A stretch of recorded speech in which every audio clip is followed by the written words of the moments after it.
कुत्तों को घी और बाबर के पिल्लों को इज्जत हजम नहीं हो सकती, इसलिए इनसे मिलो तो सोच समझ कर मिलो।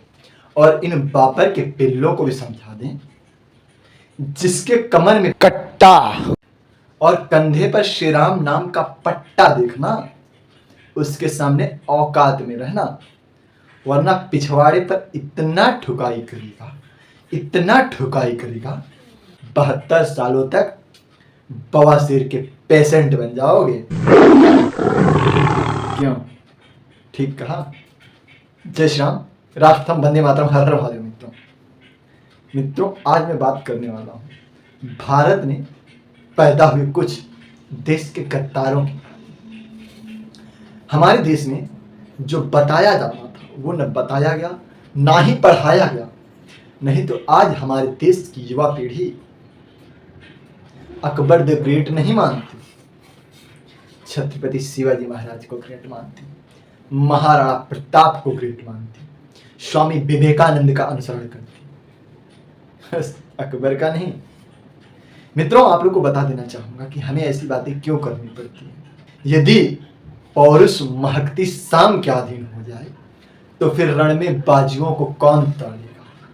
अगर हम भी सेकुलर नामक बीमारी लेकर झूलेंगे तो छत्रपति शिवाजी महाराज और महाराणा प्रताप की भाषा कौन बोलेगा। अब मित्रों, हमारे देश में जो बताया गया, जो नैरेटिव सेट किया गया, जो इतिहास छिपाया गया, एक किसका किया हुआ था और कौन छिपाना चाहता था, ये सबको पता है। जरा ये सोच समझ करके वोट करने जाना 2024 में लोकसभा का। एक वोट आपकी बहन बेटियों की इज्जत की रक्षा करेगा। आपका एक वोट आपको सम्मान के साथ जीने का अधिकार देगा। आपका एक वोट, मात्र एक वोट, आपको धार्मिक स्वतंत्रता देगा। आपका एक वोट आपके टैक्स के पैसे लंदन से जूती मंगाने के लिए या फिर विदेशों में जाकर के बार बालाओं के कदमों में चूमने के काम नहीं आएगा, बल्कि वो घूम फिर कर आपके ही पास आएगा, कभी सब्सिडी के रूप में, कभी प्रधानमंत्री जनधन योजना के रूप में, तो कभी वृद्धा पेंशन, तो कभी कॉलोनी के रूप में, गैस के रूप में, शौचालय के रूप में, कृषि के रूप में, और अभी तो अगर आप गाय पाल रहे हैं तो भी सरकार पैसा दे रहा है। एक साथ दो काम हो जा रहा है। पहला तो आप गौ माता को पाल पाएंगे, जिससे आपको बहुत फायदा होने वाला है। गाय का हर एक चीज कीमती है, पता है। गाय का दूध बहुत ही कीमती है, सेहत के लिए भी अच्छा है और आप पैसा भी अच्छा कमा सकते हैं। गाय का दही भी कीमती है, मट्ठा यानी छाछ ये भी बहुत कीमती है, मक्खन भी बहुत कीमती है। इतना सब तो ठीक था, गाय का गोबर भी बहुत कीमती, आप उपड़ी बनाकर बेच सकती हो। गौमूत्र भी कीमती, आप बेच सकती हो। इसके साथ साथ सरकार आपको पैसा देगी। अब बोलिए, और क्या चाहते हैं मोदी जी से? क्या वो खाना बना करके आपके मुंह में डालें? नहीं ना। सबकी एक नाराजगी है मोदी सरकार से। हालांकि मैं भी किसी पार्टी वार्टी का आदमी नहीं हूँ, हालांकि आदमी तो मैं किसी का भी नहीं हूँ, अभी तक शादी ही नहीं हुआ है। फिर बातों से लोगों को लग जाता है, अलग बातें हैं। अभी तक मैं कमा रहा हूँ, मैं किसी का आदमी नहीं हूँ। मोदी जी, लोगों को लगता है कि मोदी जी रोजगार पर काम नहीं कर रहे हैं, तो लोग रोजगार का मतलब हमें समझा दें, हम काम करवा देंगे।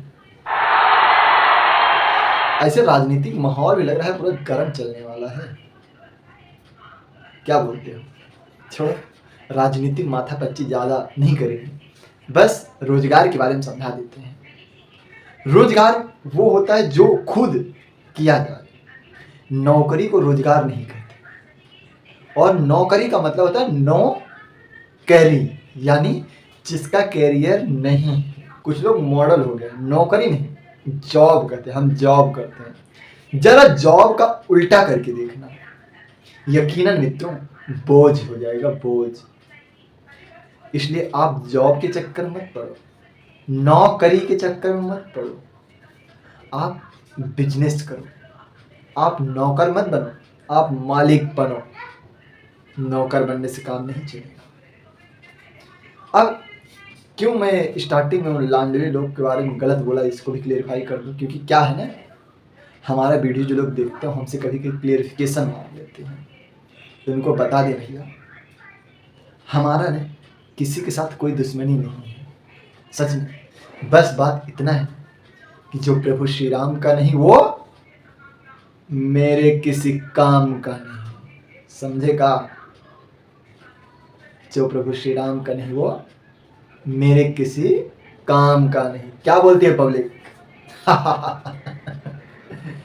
मित्रों, 2024 का चुनाव में आप वोट डालने से पहले एक बार अपने परिवार को देख लेना, अपने मान सम्मान को सोच लेना, और मोदी जी द्वारा दी गई सुविधाओं को सोच लेना, और जो पाकिस्तान, चीन अपने अपने घर में दुबक कर बैठे ना, ये सोच लेना, और विदेशों में भारत का बढ़ता हुआ कद सोच लेना।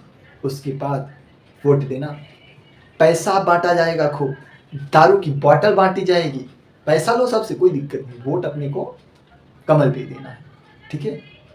और जो लोग कुछ हैं एक बोतल दारू और 4 समोसे पर राहुल गांधी के पीछे घूमेंगे, या फिर छुटकुल्ले विधायकों के पीछे घूमेंगे, कहेंगे भैया जी संघर्ष करो, हम तुम्हारे साथ हैं, उनको कहेंगे बेटा तुम उनके साथ तो हो पर देश के साथ भी हो लो। जय श्री राम।